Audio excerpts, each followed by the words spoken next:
नमस्कार मित्रांनो, लाडकी बहीण योजनेच्या लाभार्थ्यांसाठी एक महत्त्वाची अपडेट आहे। लाडकी बहीण योजनेमध्ये पारदर्शकता आणण्यासाठी राज्य शासनाने ई-केवायसी करण्याचा निर्णय घेतला।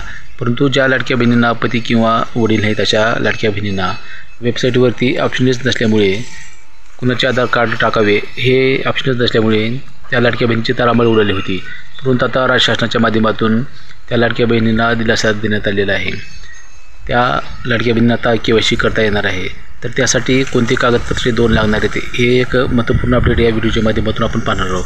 तत्पूर्वी चॅनलवर नवीन असाल तर चॅनलला जरूर सबस्क्राईब करा आणि बेल नोटिफिकेशन करा, अशीच माहितीपूर्ण व्हिडिओ मिळत जातील। चला तर व्हिडिओला सुरुवात करूया।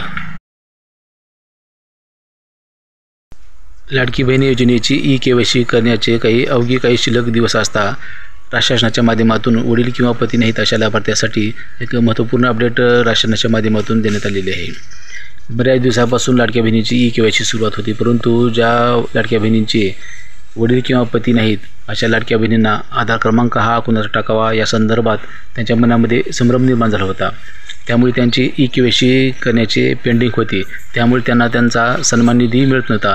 परंतु आता राज्य शासनाने हे स्पष्ट केले आहे की ज्या लाभार्थ्यांचे वडील किंवा पती नाहीत अशा लाभार्थ्यांना, समजा वडील नसेल तर त्यांचे डेथ सर्टिफिकेट व ज्या लाभार्थ्यांचे पती नसेल तर त्यांचे घटस्फोट प्रमाणपत्र हे द्यावे लागणार आहे।